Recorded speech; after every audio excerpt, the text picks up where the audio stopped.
All right, all right, all right. Welcome back to the Philip Duff Show. If you're listening on Spotify, if you're watching on my YouTube channel, Philip Duff, you'll be able to see the slides as well. Don't forget to like, subscribe, share, follow me on Twitter at Philip Duff. That's PhilipDuff. Follow me on Instagram at Philip S. Duff, PhilipSduff. But what are you here for? You're here for the prehistory and evolution of gin. This is one, as they say, out of the old box. It's at least for the first time 12 years I taught this for the very first time for the Genever Gin Company, the French grape-based gin, who were delighted to hear that early gins and indeed Genevers were grape-based. But of course, grain and juniper, which you can see on the slide if you're watching on YouTube, play an extremely important part. So get yourself a juniper-based beverage. I have mine right here. Strap yourself in and let's head back. So grapes, grain, juniper. This is going to come up again and again today. What you're looking at now, if you're sensible enough to be looking at, is a lady named Maria de Geus. She had a few other names, but they were all really disguises. What she was perhaps the first true alchemist of the Western world. She lived and worked somewhere between the 1st and 3rd century AD in Alexandria, in what is now modern-day Egypt.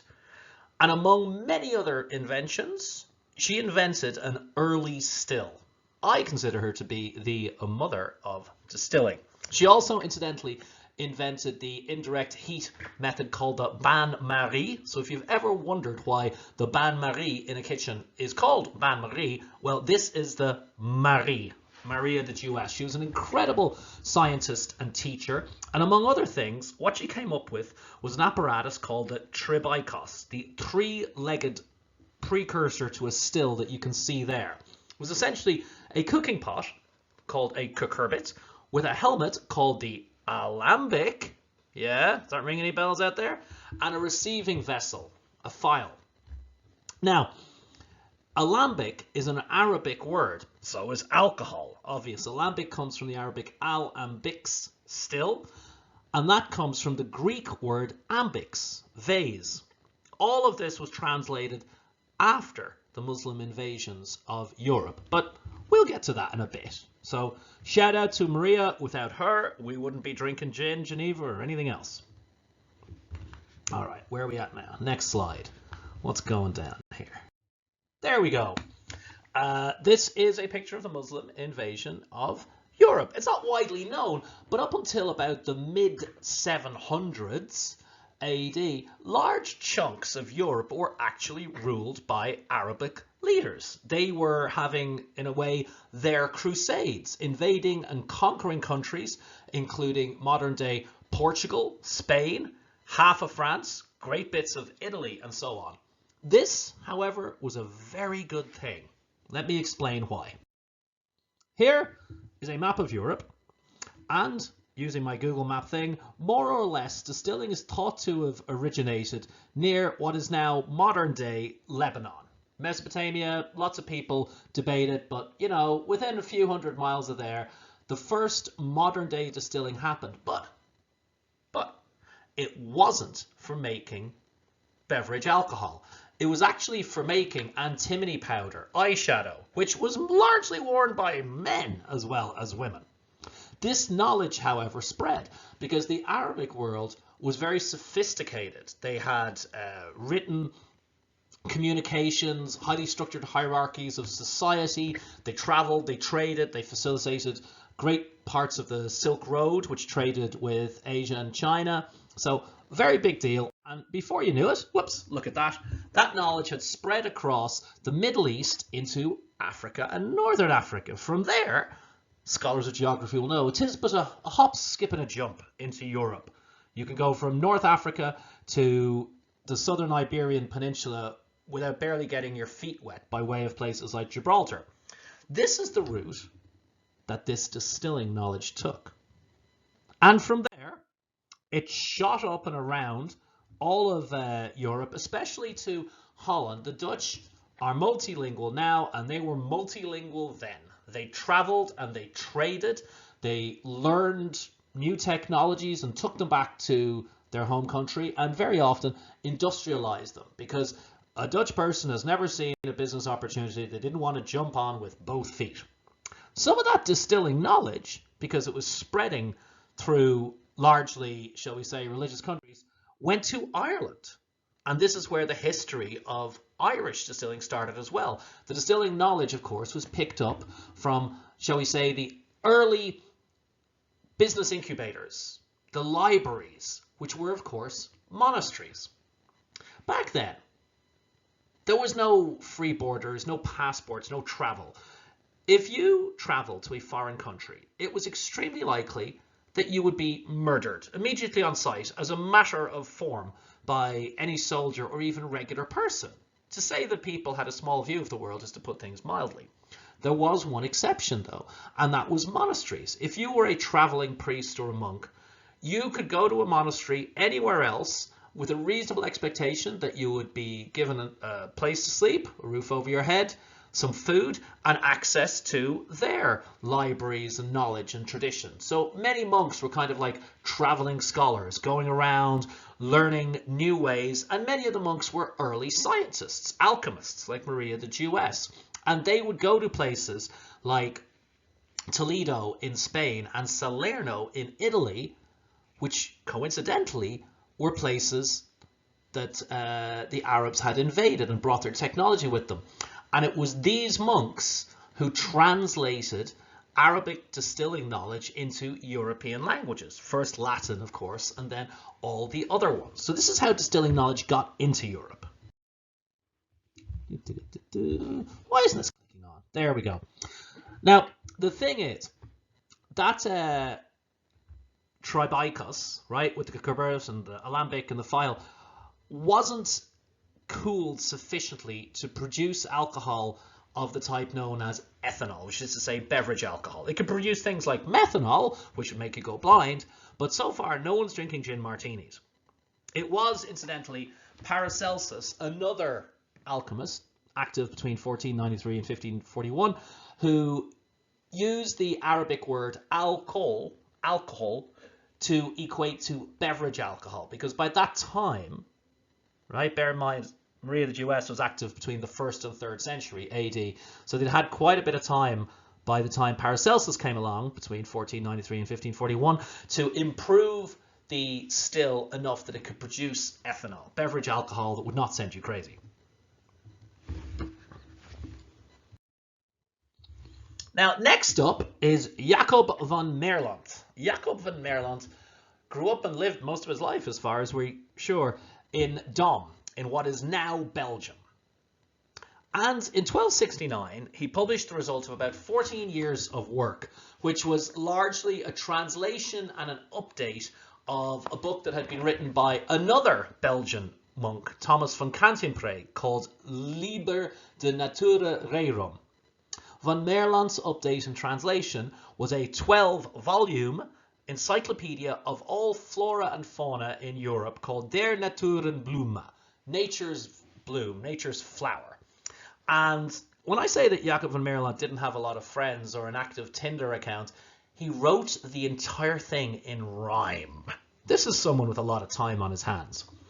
This publication, of which there are several copies in many libraries all around Europe, is very important because it has the first reference to distilling in the Dutch language, and by a happy coincidence, it involves juniper.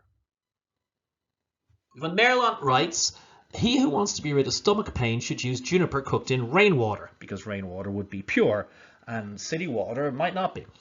He who has cramps, cook juniper in wine. It's good against the pain." Now, this is true.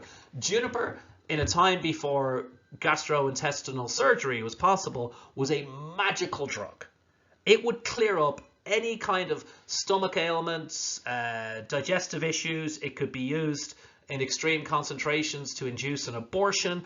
It was a magical thing. So it started off as a medicine and wound up as a recreational drug, some of which I'm drinking right now.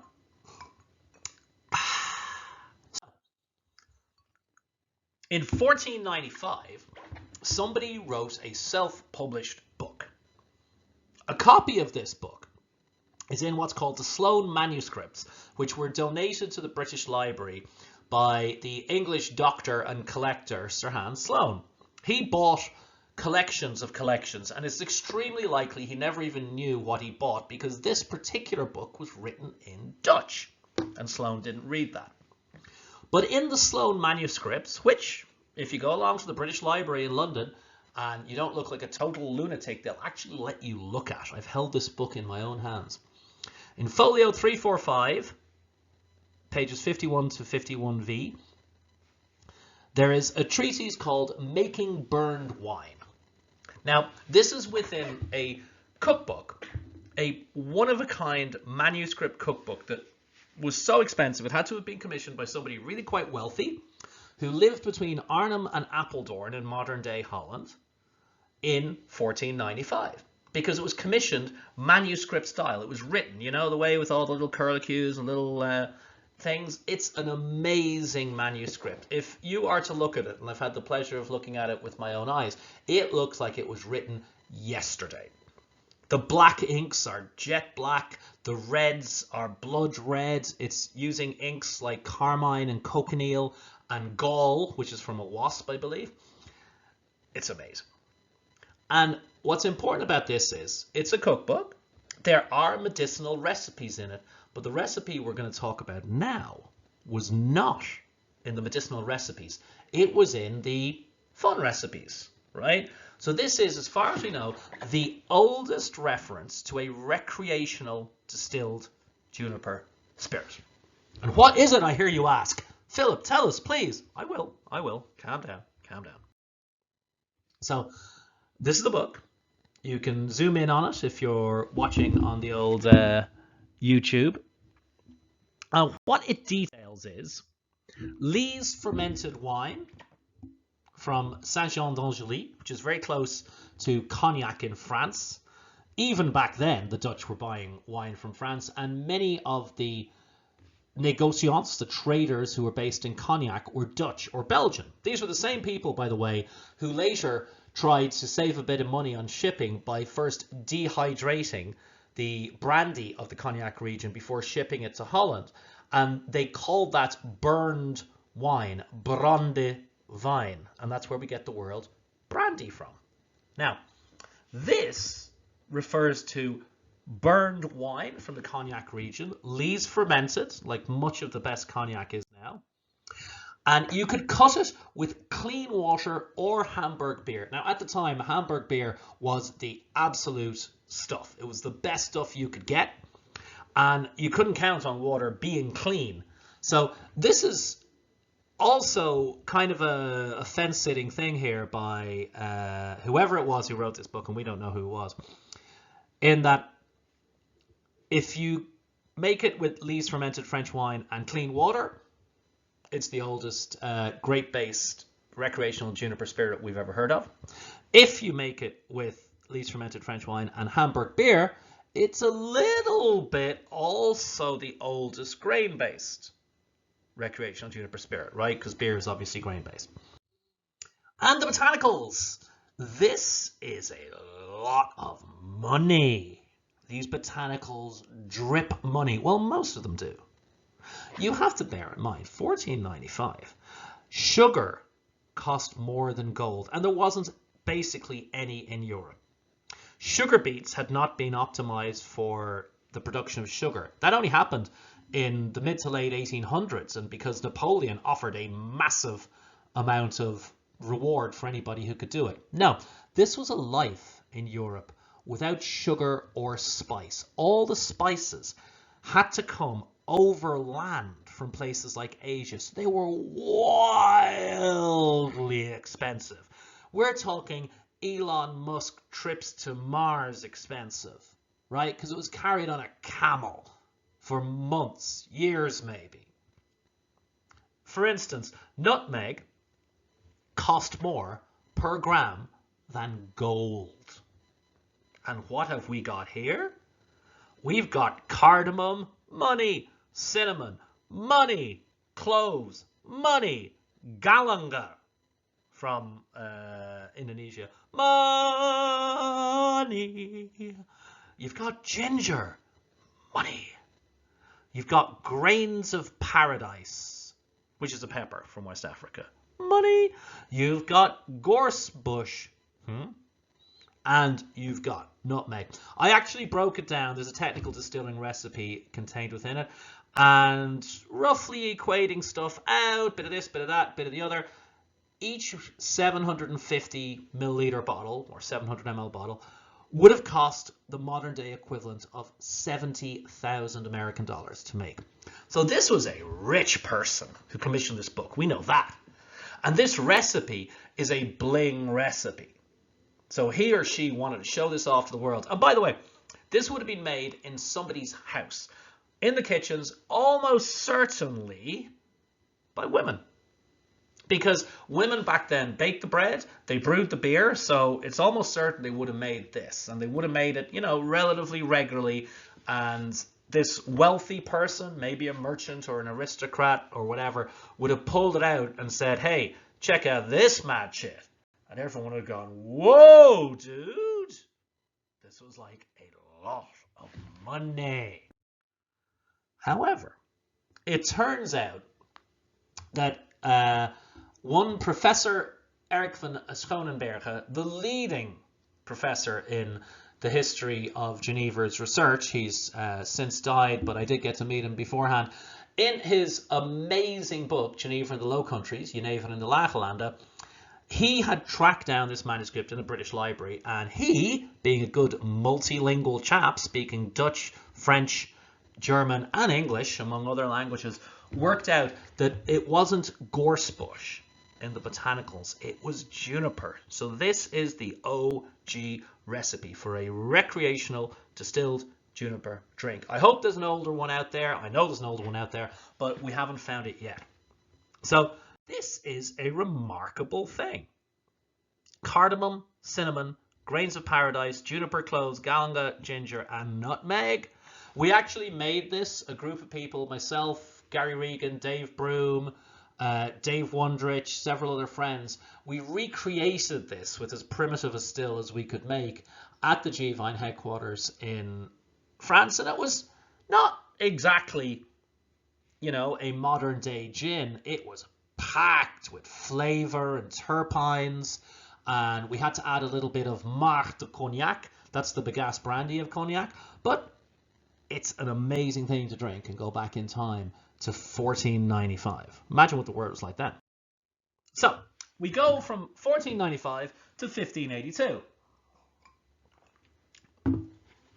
Bear in mind, it's always easier to distill from grapes than grain, because grapes are juicy little fuckers, full of sugar.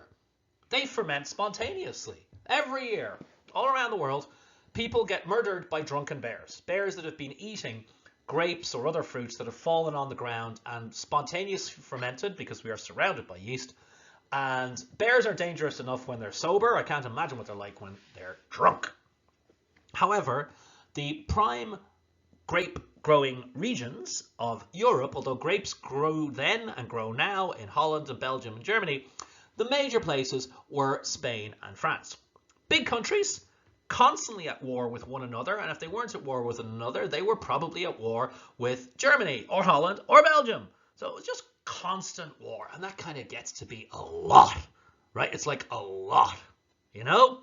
So by 1582, everybody had switched to grain. Now, how do we know that? It's because a defrocked priest named Caspar Janszoon Koolhaas from Leiden in Holland wrote a book called A Guide to Distilling in 1582.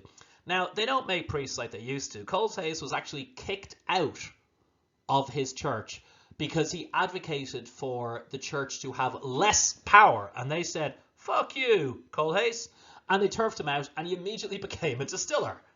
I mean, it would be great if the world was full of more ex-priests who became distillers, just saying. Anyway, he had a distillery there. He or his son or both of them founded one in Amsterdam. It was a whole thing. But he wrote this very influential book in 1582. It was reprinted, translated, boom, boom, boom. And what he said was Kornbrandewijn, meaning grain-burned wine, which is a fucked up way to say something distilled from grain. In aroma and taste is almost the same as brandy wine, meaning grape wine. And is not only named brandy wine, but also drunk and paid for as brandy wine. He was pissed. Because the thing was, there was an idea that spirits distilled from grapes were somehow noble, sacred. Colhais, remember, was a religious man, and he was horrified that people were distilling from grain and selling it, and it was being drunk as if it was grape. He was horrified. That's really the tone of voice in this book that he wrote. But it did show that in less than 100 years, from 1495 to 1582, the main base for recreational juniper spirits switched from being grape-based to grain-based. Now, it's time for a Genever 101. Yay! Yay! Thanks, Phil. Love it. By the way, if you want to go deeper on this and look at my YouTube channel, look up the Spotify podcast episodes. There is a Genever history and mixology seminar that goes a bit deeper than this. We're just going to skim over it. But what we understand to be Genever now is a grain-based spirit with juniper. A little bit of juniper, a tiny little bit of juniper, that back in the far, far, far history was originally made with grapes, but like everything else, it switched into being made with grain. And the reason we're doing a Genever 101 here is that to understand gin, you must understand first Genever. So, it is protected by the EU Law 787, which supersedes EU 110/2008. You can only make it in the country of Holland, also known as the Netherlands, the country of Belgium, 2 provinces of Germany, Niedersachsen and North Rhine-Westphalia, that border Holland, or 2 northeastern départements in France, which is Nord and Pas-de-Calais, that border Belgium. So these are the traditional production regions of Genever. It must contain juniper. It does not have to be discernible. You have to compare that to the legislation for gin, which states that must have a distinct aroma and taste of juniper. Genever absolutely does not. So there's 3 styles of Genever. There's one that grew up really post World War II in the 1950s, and it's called New Style or Junge. It has to be at least 35% ABV. It must contain at least 1.5% of malt wine. Malt wine is the malt grain distillate at the heart of Genever. It's not based on grapes. There's no wine in it. It's a translation from the Dutch Germanic languages, right? It can only have a maximum of 15% of that malt, and you can only add 10 grams of sugar per litre. The old style Genever, which is what most people outside Holland and Belgium think of when they think of Genever, has to be at least 35% ABV, contain at least 15% malt wine. Most of them contain about 17% in Holland, and anywhere from 20 to 100% outside Holland, and contain a maximum of 20 grams of sugar per litre, which is quite a lot. And then Kornwijn is a premium style of Genever that was introduced in the very early 1970s in Holland, right? They wanted to have a gimmick, so they said, oh, you should drink this chilled. And Kornwijn has to be at least 38% ABV, at least 51% malt, and also have a maximum of 20 grams of sugar per litre. Interestingly, Kornwijn does not have to contain juniper at all. You can sell it as Kornwijn. It looks like Genever to some degree. It tastes like Genever, but it doesn't have to contain any juniper at all. However, if you add juniper to it, if you do include juniper, you can label it as Kornwijn Genever. So not many people would appreciate that distinction, but because you are intelligent and attractive, I know that you do. So, sum it up. New style Genever since the 1950s. Minimum 35% ABV, minimum 1.5% malt wine, maximum 15% malt wine, max 10 grams of sugar per litre. Old style Genever, which is what Genever is to everyone else, minimum 35% ABV, minimum 15% malt wine, maximum 20 grams of sugar per litre. And Kornwijn, which generally isn't sold outside Holland or Belgium, or if it is, they just don't bother putting Coravine on the label. They just say, this is Genever, because Genever is confusing enough. Coravine has to be at least 38% ABV, a minimum of 51% malt wine, and you can only add 20 grams of sugar per litre. There is no aging requirement for any kind of Genever whatsoever, but if you mention aging on the label, it has to be a minimum of a year in barrels no larger than 700 litres, which are fucking enormous. Now, if you're watching on YouTube, thank you, you are looking at a picture of the gorgeous Filliers distillery. It's in Belgium. And here's the thing. 99% of all the Genever that's exported from Holland, and some percentage in the 90s of all the Genever that is consumed in Holland, is actually made in Belgium. This new style Genever, the young Genever, became so wildly popular because it contained about, typically, 98.5% neutral alcohol and 1.5% malt. So it's essentially vodka. Cheap, mixes with anything, you know, neutral. And in the 1950s, when it was introduced into Holland, there was no vodka in Holland. No one was drinking vodka in Holland. So essentially, the Dutch got the drop on vodka, and it made vast amounts of profits for everyone involved. But by the 1970s, it had got to the stage that the brands, the companies weren't building brands. They were just competing on price. Because if you drop the price €1 or €2, your sales go up. Boom, great. Except, of course, somebody else can always drop it €1 or €2 again, and then your sales go down and their sales go up. So eventually, you're trying to save every penny that you can, and distilleries are expensive to operate. They're expensive to build, but they're much more expensive to operate. So every big producer, Bals de Kuiper, Hooghout, Rutte, de Borgen, all of them stopped distilling. And they all outsourced their production, hilariously, usually to the same distillery, in this case, Filliers in Belgium. And so long as the liquid is shipped north to Holland and bottled in Holland, they can put on the label, made in Holland. Not true, not true. But this shows you how bad things got in the Genever world. Now, bear in mind, we were just giving a little Genever 101, and our last date was actually 1582. Just about, 20 years later, the VOC was formed, the Verenigde Oost-Indische Company, the Dutch East India Company, which was to be the inspiration for the English India Company, and indeed most of the other, shall we say, exploratory companies founded by the governments of various European countries.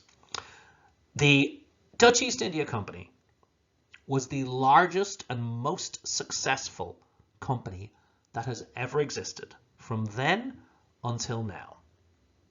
In fact, less than 50 years after it was founded, it had a value of over $8 trillion. To put that in 2022 context, they could buy Amazon, Google, Facebook, and Tesla without taking out a loan. How did they achieve all this? Easy. Rape, enslavement, genocide, murder of the most horrendous kind. Times were different back then. What the VOC was a private company. It was a private company, right? Like any of the ones I just named. However, the government of the Netherlands, as it was then, empowered it with the ability to raise armies and navies, to engage in war and skirmishes, to claim territories and impose taxes. It was essentially outsourcing the job of colonization to private companies. And everybody could invest in the VOC. This is why, by the way, stock markets and stock market investing was invented in Holland as well. The world's first joint stock company in which you could buy a share was the VOC. And stock markets were invented in Holland. Trading floors where you could buy and sell shares, right? The bourse, as this is called, the trading floor. And what, I hear you ask, was the alcohol ration issued to the sailors of the VOC as they traveled around the world murdering and enslaving people just to ensure a supply of cinnamon or nutmeg or something. Well, it won't surprise you to hear that it was Genever. Of course it was. Genever was relatively inexpensive to make. It was what people liked. And when they weren't conducting horrendous acts, the Dutch East India Company traded with their counterparts, right? Because sometimes they would go to places like Africa and South America and whatnot that they didn't own, but other people didn't totally own either. And they would trade with English or Portuguese or Spanish or French settlers. And very often they would be trading this Genever stuff. The VOC was very important because, of course, the Genever went out on the ships, and what came back on the ships was botanicals. And as soon as the botanicals dropped enough in price, they could be incorporated into things like Genever. Now, something interesting to note is, almost right after Caspar Janszoon Koolhaas's book was published in 1582, Antwerp, in modern-day Belgium, got its ass kicked by Spain. It was besieged by King Philip of Spain in 1585. Why am I telling you about this? Well, what King Philip wanted to do was take France. France was a big target for him, but France was a very powerful target as well. They had a great army, blah, blah, blah. So he besieged Antwerp, which was at the time part of Holland. It's not anymore. It's now modern-day Belgium. But he besieged the city of Antwerp. It was an extremely important port.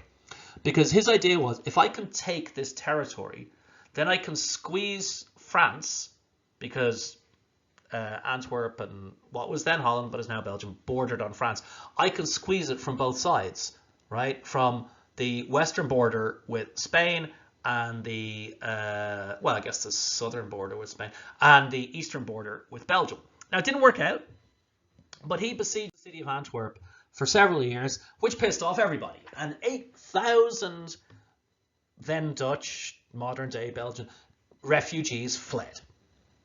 Many of them just fled all the way north to Amsterdam, but thousands of them fled over the Channel to a country that was a very close sister state to Holland, England. And they settled in London. These now Belgians, then Dutch people, knew Geneva, they made Geneva, they drank Geneva, they loved Geneva. Remember that. It's going to crop up again in a bit. Now, in 1623 in London, a guy called Philip Massinger wrote a play called The Duke of Milan. It wasn't very good, although it can't have been all that bad because it did get performed a lot. And what Massinger wrote in this play was a joke. He was English, so it wasn't a very good joke. But the joke was about soldiers and drunkenness. It was that if a soldier drank Genever, he could only read Geneva. And Geneva was a very large print font, right? Meaning he was so drunk he could only read very big letters. I'm bringing this up because English people, then as now, not great at foreign languages. They had trouble saying the word Genever. So they called it either Dutch gin or Holland gin. And after this play came out, they called it Geneva, like the city in Switzerland. There is no history of Genever distilling in Switzerland whatsoever. But you'll see Geneva being called Holland gin, Dutch gin, and Geneva constantly. So that's where it comes from. If you're on YouTube, you're now looking at the page saying bullshit warning, bullshit warning, bullshit warning, bullshit warning, bullshit warning, bullshit warning, bullshit warning, all the way down. So this is what it is. You've probably heard that there was a professor at a university in Holland who invented gin. And his name was Professor Silvius or Professor Franciscus or Professor Franciscus Silvius or something like that. Or maybe you heard there's two of them. It's all bollocks. It's really, really not true. Let me break that down for you. There was a professor called Franciscus de la Boe. He was born in Germany, in Hanover, in 1614. German father, Dutch mother, or the other way around, I can't remember. And in 1658, he became a professor at Leiden University in Holland, one of the oldest and most prestigious universities in the whole world. And he was an iatrochemist, which is the cutting-edge technology of the day. An iatrochemist, we laugh now, was a scientific researcher who believed that all human health was related to 5 humours, you know, bile, cholera, that kind of thing. And if you could get them in balance, you'd be healthy. We laugh now, but that was like the shit back then. Now, a couple of things. He's sometimes called Dr. Silvius, sometimes called Dr. Franciscus Silvius, but his name was Franciscus de Lebeau. De Lebeau means of the woods. So if your name is Franciscus of the Woods, everyone nicknames you Silvius, because Silvius also means of the woods, right? This is where we get the English word sylvan, meaning of the woods, like a sylvan wood nymph, right? There weren't 2 Franciscus de Lebeaus.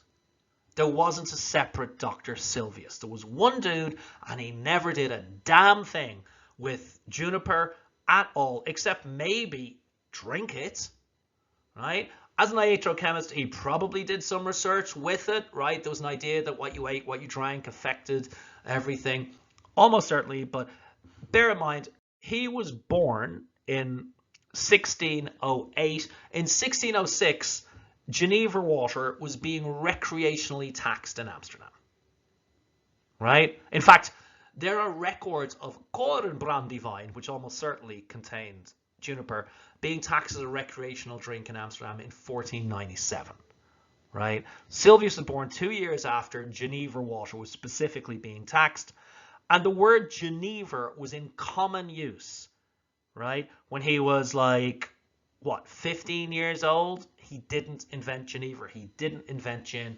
The only thing he might have ever done with his life is drink it. So, anyway, back to history. 1689, England got a new king, and the winner of England's next top monarch was King Willem III, King Billy. He was a Protestant Dutch prince. What it was, they didn't want a Catholic king in England, and they didn't want a Catholic king in England so badly, they were prepared to import a prince from Holland and put him on the throne, rather than have a Catholic. I mean, they really didn't want a Catholic.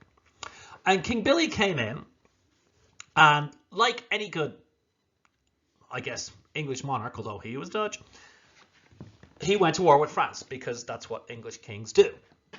He went to war with France, and he banned all imports of French products. But he knew, especially his wealthy aristocratic supporters, he had to keep them happy, and they liked their brandy.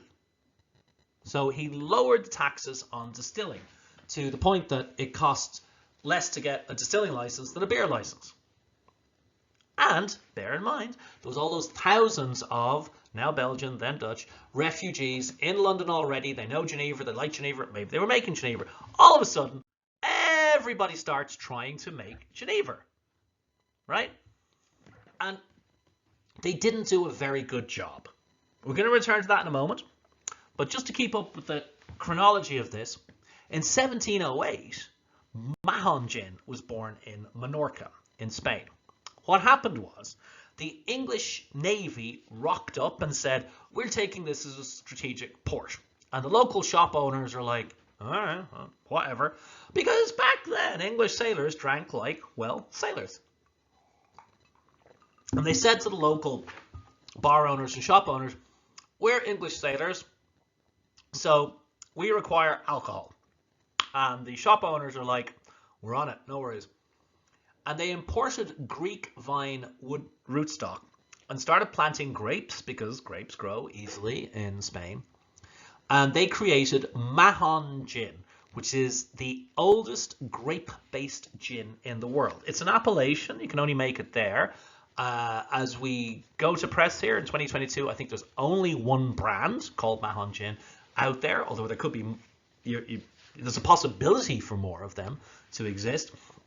And this is the oldest grape-based gin in the world. There's a picture of a couple of girls in bikinis walking down the beach that have nothing really to do with this, but that's what most people think about when they think of Minorca. But yeah, 1689, Dutch prince, English throne, lowers distilling taxes, everyone starts trying to make Geneva. 1708, Minorca in Spain, grape-based gin.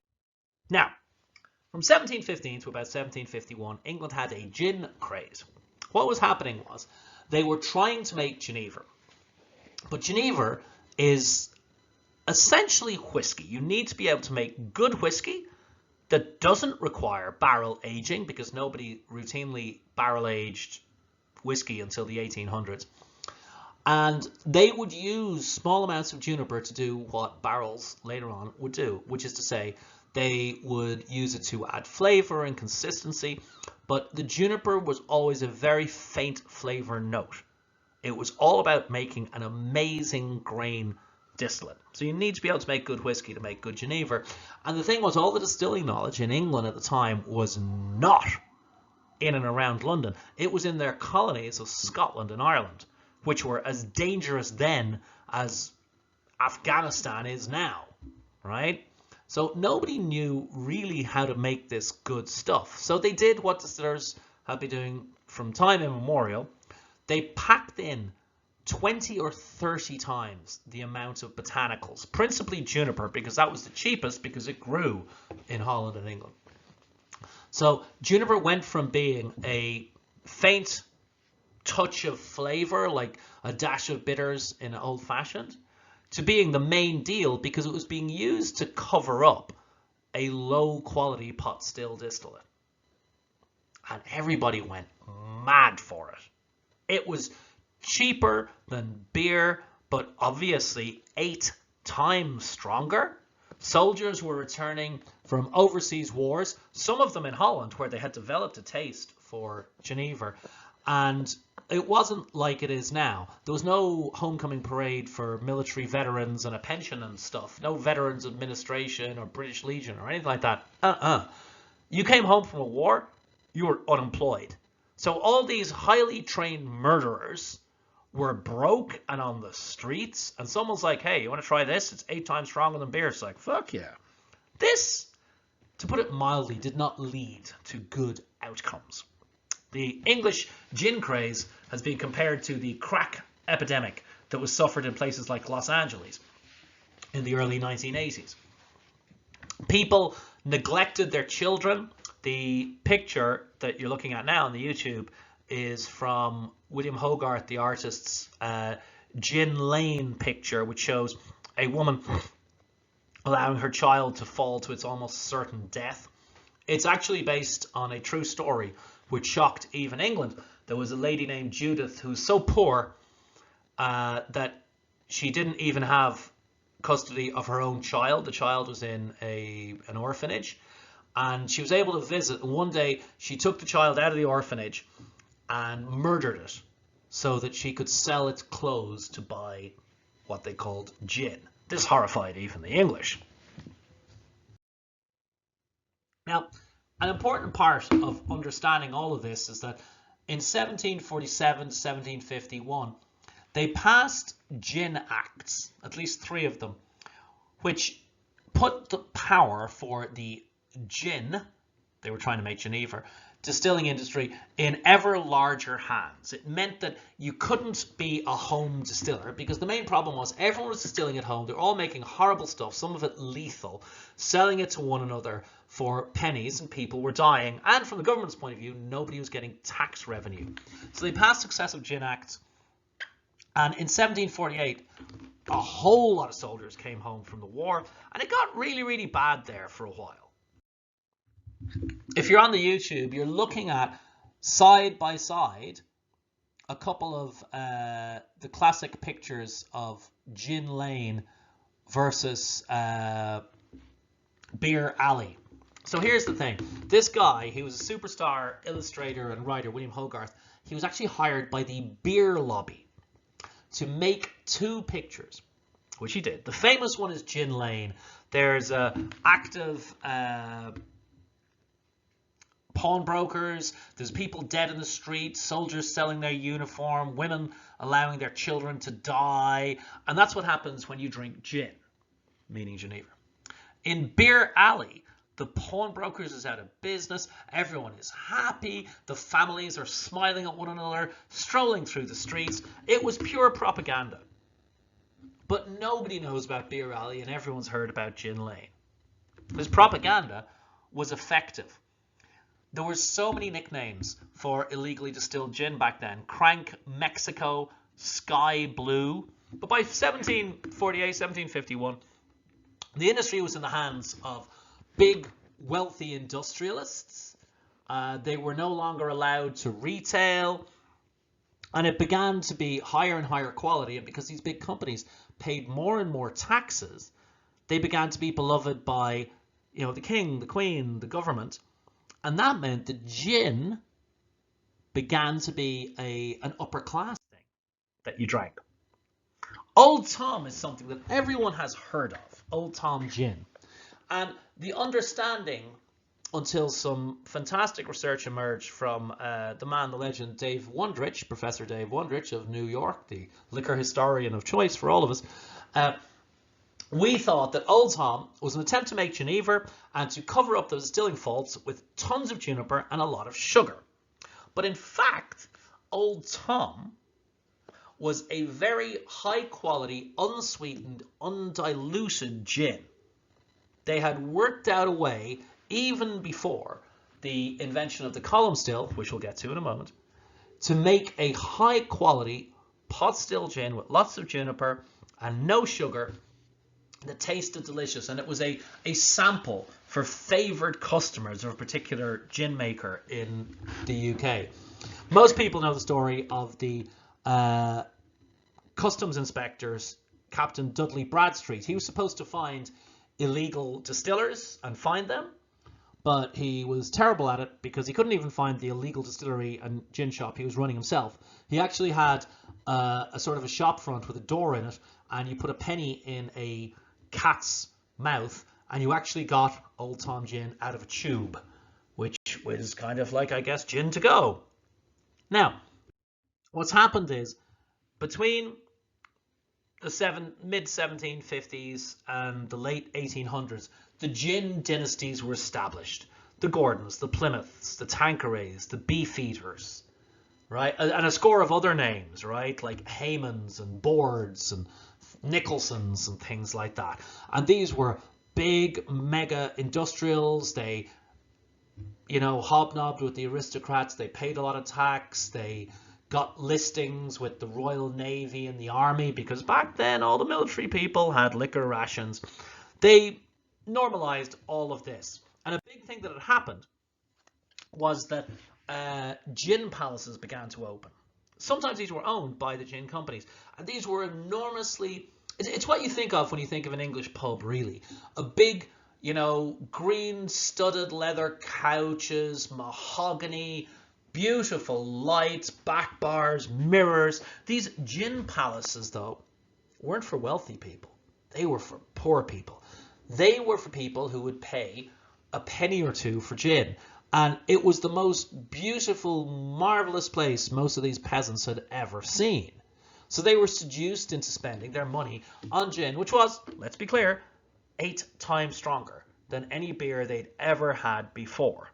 So from the 1820s on, these gin palaces dominated, and something interesting happened in 1830. In 1830, an Irish inspector of taxes named Enos Coffey, never trust a man named Enos, was sick of prosecuting illegal distillers in Ireland.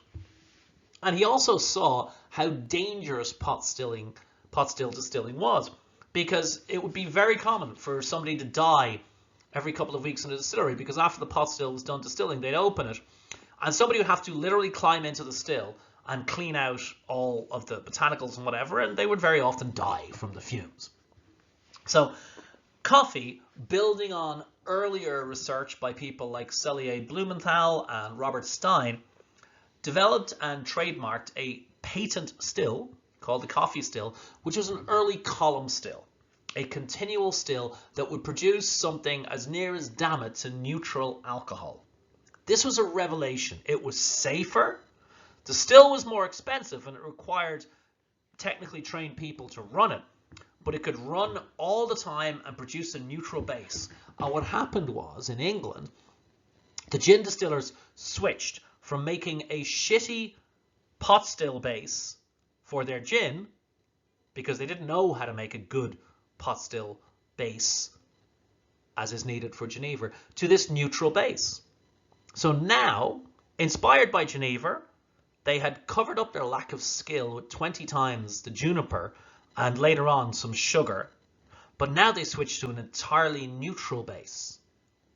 And this was the real birth of what we now call gin. Gin really was born in England. In 1860, this new gin got a real promotional boost when the Phylloxera vastatrix louse turned up in Europe. Now, this had come over apparently from the New World, from the Americas, and the European vines were helpless before it.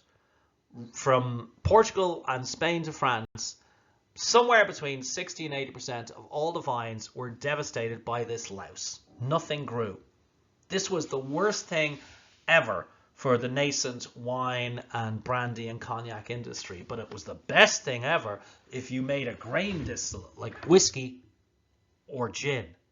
So the upper class, the aristocracy, the kings and queens and dukes and earls and princes, they were the social media influencers of their day, and they switched from drinking brandy and cognac to drinking gin and whiskey. Couldn't have been a better deal for those producers.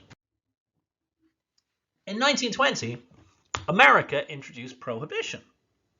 This was not a great thing, but it was a great thing if you made a grain spirit that could be distilled quickly and still be of reasonable quality. Now, bear in mind, nobody in America drank vodka back then, right? And gin wasn't doing hugely. It did pretty well, but people were more used to drinking Dutch Geneva in America, actually. There were 392 Geneva distilleries in the tiny Dutch town of Schiedam in 1892, and the US drank so much Geneva that in 1852, just the harbour of New York, for every one bottle of English gin they imported 450 bottles of Dutch Geneva. Now, you can't make Geneva inexpensively or quickly because it's whiskey. It really is the good stuff anyway. So Prohibition was a huge shot in the arm for gin production. Contrary to popular opinion, most Americans did not drink smuggled premium alcohol. Some of them did, the 1%, but most people were drinking something that had been distilled illegally inside America or close by, like Canada, and it had been distilled quickly with an eye to profit rather than quality. And even when you do all those things to gin, it still comes out kind of okay. At the same time, all the good bartenders had left America because suddenly your profession was outlawed. Your choices were to stay and be a criminal, leave and continue your profession, or change professions. And many bartenders left to work on cruise liners, or to start the cocktail traditions in places like Paris and London and Vienna. Some of them, bartenders, started work as insurance sales agents or real estate agents, or they went to work in soda fountains making non-alcoholic drinks. That all happened.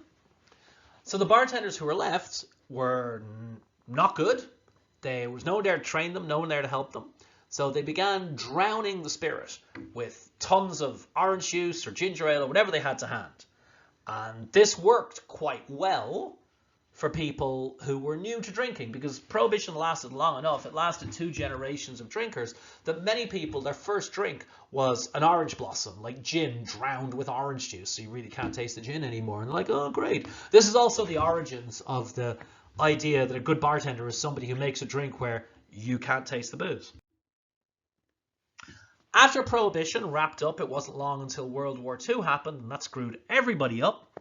But in the 1950s, again, before vodka had taken hold in America or anywhere else recently, gin took over the world. The English companies that made it, and they were all English, were massive and respected, and gin was one kind of gin. It was strong, 47% ABV. It was English, or at least it pretended to be English. And it had enough juniper in it to sink a battleship, like Beefeater, like Tanqueray, like Gordon's. Martinis were what you drank to celebrate your success. G&Ts were what upper class people drank at the golf club or the country club or on a cruise liner. The Queen drank gin and tonics. Gin looked like it couldn't lose until it did. In 1965, a bar opened on New York's Upper East Side, where I live, not too far from where I live, actually. And it was opened by an unemployed perfume salesman named Alan Stillman for the singular and honourable goal of meeting attractive single women. You see, Alan lived up there as well, and back then there weren't a lot of options to meet members of the opposite sex. I know you're saying this is crazy, right? It's crazy. How would you not meet women? But back then, nice ladies didn't go to bars. Every bar was essentially like McSorley's, which is to say, a place that's literally got a pee trough against the bar. It's not welcoming to women. There's no women's toilets. It's not beautiful or nice. There aren't drinks that women want. Or it was a very, very fancy place, like a hotel bar or a restaurant, but there was no way to meet other people, right? It's very hard to meet other people in a restaurant. You're at your table, they're at their table. What are you supposed to do? Throw a bread roll? So Stillman noticed this, being a young single man himself, and he bought a bankrupt pub and redecorated it and created a place with no experience, really. And that was only guided by the idea of how can young people meet one another. So there were big mirrors behind the bar. There was Tiffany lamps that women like. There was shiny brass. The bartenders were instructed to be nice to women, especially single women. In fact, to give them free drinks initially. It was a whole thing, and it was a wild success. Within 2 years, they had to have crowd barriers all the way down the block from this bar, which is called TGI Fridays. In fact, by 1967, a bartender who worked 5 shifts, Wednesday through Sunday, doing a double for brunch on Sunday, would walk home with $1,000 in 1967, which is probably at least, what, $2,000-$3,000 in today's money? Amazing. And what Stillman wanted to do was give a place to drink for a new generation. They were not wearing boxy suits, they weren't mad men, and they weren't drinking gin. Stillman gave a huge platform to colourful things. So a lot of the liqueurs that you think are hundreds of years old were actually invented in the 1970s for bars like Fridays. Frangelico, Chambord, Malibu, right? If it was colourful, if it was fruity, and especially vodka, because vodka mixed with everything. Vodka was the stuff. This, although nobody knew it then, was the first nail in the coffin of gin. In the 1960s, a writer called Ian Fleming, a former spy, created a character called James Bond. And James Bond was a counterculture rider at the gates of dawn. He was a spy. He slept with the opposite numbers. He, fought off villains. And he was fighting the Russians. But he slept with the Russian women and he drank vodka, which at the time was Russian. By 1967, vodka was the best-selling spirit in America, and it hasn't stopped since. In 1988, a gentleman, if you're on the YouTube, that you're looking at right now, called Michel Roux, got into the gin game. He was a Frenchman who had met a couple of Americans while working in a restaurant in Paris, and they had said, "Hey, Michel, you ever in America? Come see us." And he did. He actually became a successful restaurateur. He told me once they opened the first French restaurant in Texas. But after divorce, he decided, don't laugh if you're in the liquor business, he decided he wanted an easier life, and he came to New York to be a liquor salesman. He, more than anybody, is responsible for the brand that you know as Absolute Vodka. He built that up to a huge amount, and after the brand was taken away from the import company that he worked for, he created Bombay Sapphire in 1988. This was the first turnaround in the fortunes of gin. Because between 1967 and 1988, gin went down the toilet. Not quite as fast in some other places like the UK, but vodka's ascendance was near total. And gin sales dive by 5 or 10% every year for, 21 years. What Roux wanted to create was something of a gin version of Absolute. a lifestyle fashion brand that just happened to be a gin. He commissioned it from the producers, Grand Metropolitan. They produced it at the Warrington Distillery. He said to them, look, I don't care what it tastes like, it just has to taste different. So what he commissioned was a 94 proof gin, 47% ABV. If you've ever had Bombay Sapphire at 40% ABV or 37.5% ABV, it doesn't taste very ginny. So a lot of Europeans are very critical of Bombay Sapphire. But if you have it in the US, where it's 47% alcohol, this is a very serious gin. And it came in an extremely eye-catching blue bottle. It completely turned around the fortunes of gin. And it made it possible, really, for other companies to think about launching a gin. Without Michel Roux, without Bombay Sapphire, I wouldn't even be teaching this presentation. Something else that happened in 1995, only 7 years after Bombay Sapphire was created, was that an Irish entrepreneur opened the Atlantic Bar and Grill in London. He actually used to be the importer to the UK of Absolute vodka, when Absolute was a little brand. Before that, he'd been a club promoter. And as he got a little older, he realized he wanted to go to a bar that was open late, but no booming music, not a nightclub, a late night bar for cool people to drink nice, proper, classic cocktails from small glasses, nothing new, nothing blended, no fruity drinks, none of that, the real stuff. And he recruited a well-known bartender who had mostly worked in private members clubs called Dick Bradsell to run it. Well, this was the place that started the cocktail revolution. Pretty soon, cocktail superstars like Dale DeGroff, who himself had instituted a similar program at the Rainbow Room in New York, started visiting, as did future superstars like Audrey Saunders. And they saw what was happening in London, and bartenders who'd been trained at the Atlantic Bar and Grill went on to open places like Alphabet and Lab Bar. And the English cocktail revolution predated its starting in the USA. The reason I'm bringing it all up is, in 1997, 2 years later, the Vanity Fair magazine from America went to London. They were going to do a London edition because London was cool.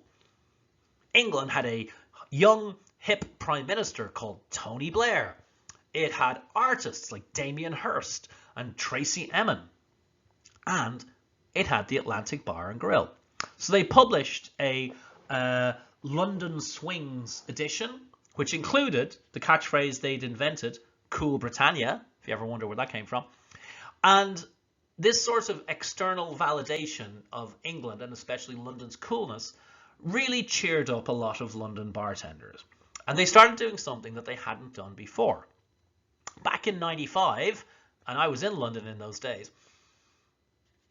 if you went into the Atlantic, and I went in many times, and you got to know the bartender and he or she liked you, they might pour you a bit of nice tequila. Or maybe they'd make you a vodka cocktail.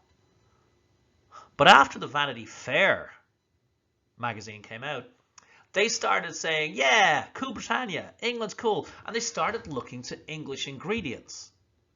They looked at things like gin. They're like, gin's great. Gin's English. Why aren't we using more gin? And they started making more cocktails with gin. They also, incidentally, started looking at an ingredient that was famous for being used in as a syrup mixer with soda water at bowls clubs in England, which is to say elderflower syrup. And it was such a convenient, almost universal mixer for cocktails that an American, the son of the founder of Chambord, came to London, saw it, and went away and created an elderflower liqueur, which of course is the one that you now know as Saint Germain. But that's not relative to this. That's not relative to this. We're talking about the turnaround of gin. And because all these London bartenders started using it, and because they were ahead of the curve cocktail-wise, and because many influential American bartenders began going to London, seeing what was happening and bringing it home, well, that really turned the tide for gin. So, it's 2022. What's gin? Well, in the EU, it has to be a minimum of 37.5% alcohol. That's 75 proof in the US. In the US, according to TTB, it has to be 80 proof, which is to say 40% alcohol, which, for the record, I think is a much, much, much better percentage. Once you go below 40% alcohol, 80 proof with gin, I feel you lose so much. It is such a huge drop between 40 and 37.5. You lose all the volatiles, all the citrus aromas. It tastes flat and nothing. But anyway, minimum requirement in the EU, 37.5% alcohol. And if it's just labeled gin, nothing else, then it could be ethyl alcohol with a flavoring, right? A compound gin. I mean, maybe you distilled it, but probably not. You probably just combined juniper flavoring, some other flavorings, and any kind of ethanol beverage alcohol. It should have a predominant juniper taste, but that regulation has never been tested in court. If it says distilled gin on the label, some distilling has happened, right? The ethyl alcohol has been redistilled with juniper, or it's been redistilled with other flavorings, and you added juniper flavoring or something. Some distilling has gone on. And if the label says London gin, note, not London dry gin, but London gin, then the ethyl alcohol has been redistilled with all the botanicals present. Right? That means all the botanicals go in the still, either directly in the liquid, or they hang in a little bag, or they sit in a little tray above the pot still. But London gin means the alcohol's been redistilled with all the botanicals present. Now, gin can be compound gin, but between distilled gin and London gin, it's not like one is better than the other. Absolutely not. If you think about it, London gin means you can only use extremely tough botanicals, things like, indeed, juniper and cardamom and cassia, that can survive distillation, because distillation is very destructive. If, for instance, you wanted to distill rose petals or cucumbers or sakura blossoms or something like that, you would have to use a delicate process. Maybe you'd use a rotary evaporation still, a vacuum still, and then it would have to be classed as distilled gin. It's not lesser at all. It's not like London gin is the best. Not at all. It's just different techniques. But that kind of brings us to the end of this. Now, obviously, we can go deeper on Geneva. We can go deeper on gin. All I'll say is send me your comments. I'll read all of them, perhaps with a drink to hand. Like, subscribe, and follow The Philip Duff Show on Spotify and wherever you get your podcast. Follow me on Twitter at Philip Duff, PHILIPDUFF. Follow me on Instagram at Philip S. Duff, PHILIPSDUFF. Follow me on LinkedIn. Follow me on Facebook. Send me a message. Send money. Send gin. Send Geneva. But most of all, make sure you have a drink after this, eh?